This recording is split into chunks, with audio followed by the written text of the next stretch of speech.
Hello, everybody. It's Curt from Maya for Life here, doing a little follow up video based on some comments and reactions to a video we made earlier that's called But I Love You is not an excuse to treat someone poorly. And what happens in a relationship, you'll get to a point when there's a back and forth, and the answer or the line comes out, But I love you, which is usually means I can treat you a certain way because I love you. Interestingly, another line that's common and a red flag in relationships that you should listen for is, But I'm a good person, but I have a good heart. What that is a fallback to here's why I can treat you poorly and you should accept me. It is, but I'm a good person and I have a good heart. Now that may not match up to your data, as you on the other side of a relationship may be looking at the actual data of that person's actions and responses. And you're saying that's not what a good person or a good hearted person does. But in their world, their mirror reflection of themselves is, I'm a good person. I have a good heart. So, Preeti, when someone says, but I love you, or but I'm a good person, I have a good heart, are those red flags or is there something else going on? I mean, I think they can be, right? The red flag there is if somebody is not treating you well and you are calling them to task on it, and their response is not, oh my gosh, I'm so sorry. Let me understand what it is that I'm doing wrong so I can fix it and not do it again. That's not the response. And it's, wait, but I'm a good person. Oh, wait, but I love you. That's just an excuse. It's deflection. It's minimizing the person who's coming to you. It's hard to come to somebody with a gripe, especially a spouse. You don't want to get into a fight.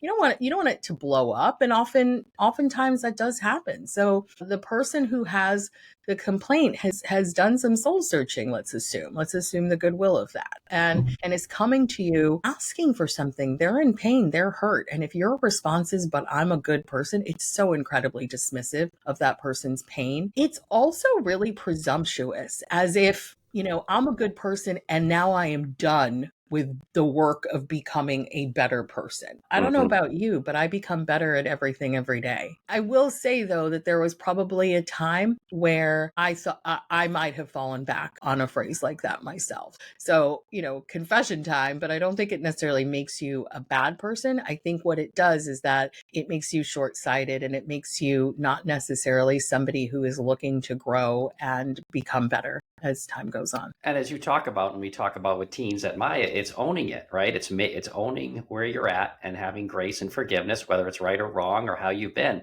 And for someone to get to a point where, let's say, you're matching up facts of a story or what happened in your version, and then to just kind of go like, but I'm a good person, or I have a good heart. And of course, we covered, but I love you as the kind of the get out of jail free card. Oh, but I have a good heart. So I guess I can do this or I did that. So what are you going to do? Or, but I'm a good person. So, I mean, what are you going to do? And that is just, they're just phrases you should listen to in your relationships that it means the other person isn't really taking accountability, like you said, or listening to your gripe or your cause of pain. They're just saying, well, it is what it is, right? But I'm a good person. So let's move on. And Yeah, that's where you got to tough. kind of pay attention to that. Right. Suck it up. Tough. Yeah. Right. Look at Tough. all Right. these Tough. things I'm a that I good do person. for I have you. a good heart. Yeah. So Yeah. Yeah. definitely be aware of that. And if you like that discussion, there is a video up called But I Love You is no excuse to treat a person poorly up on the Meyer for Life blog. And curious of comments, if you've heard other sayings like, but I love you, but I'm a good person, but I have a good heart. And what you think of these. Are they get out of jail free cards? Are they not taking responsibility? Let us know on the blog. The opportunity to say, I'm sorry, and to understand is actually where your relationship advances, and you have the opportunity to become closer to the person that you're with, to really hear and listen to your partner or your friend or your family member. That's an opportunity for real growth, not just of you as an individual, of the person who is asking to be acknowledged, to having their feelings acknowledged, and an opportunity for the relationship to grow. It's one of the most empowering things to be able to take a step back, not take that as a criticism or to take it personally, and just say, oh my gosh, I am so sorry. I didn't realize that I was doing that. Mea culpa. Mea culpa is one of the most empowering things you can do in a relationship. First of all, My bad. yeah, my bad. Yeah. It disarms everything because It doesn't have to turn into a fight. It can just be loving conversation where you realize that you've made a misstep that you didn't intend to make, and that you can correct it. And correcting it slowly along the way, these small corrections mean that we don't have to make the really big ones, because the small things add up to the big things. And if on a daily basis we're able to sort of say, oh, that didn't feel okay, that was a little spicy, able Yeah, to do all. taking ownership of it, like you said, you have I am, the two most powerful words in the English language. I am sorry, very powerful statement. And on 9 standard deviations over here, you have but, comma, I love you, but I'm a good person, but I have a good heart. One takes responsibility and wants change, have corrective change, positive change. The other is deflection, no ownership, kind of throws it back on you with, oh, well, what are you going to do about it? Tough, get out of jail free card. I love you. Oh, well.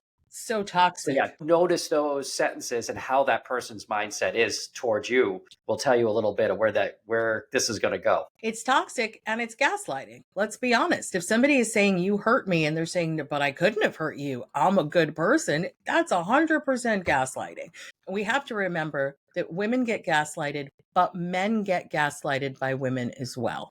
It's not fair to make that something that only men do against women. It is something that we both do to one another, but it's also something that we can stop doing. Absolutely. And taking ownership, and certainly teaching teens at Maya, like we do, to kind of take responsibility for their life, take responsibility for their happiness. Some of the programs that I wish I learned when I was a lot younger and not in my 50s. How can people find us if they want to have their kids go through our program and learn this stuff early on and have a great life? Yeah, well, we are definitely here to help your kids take accountability.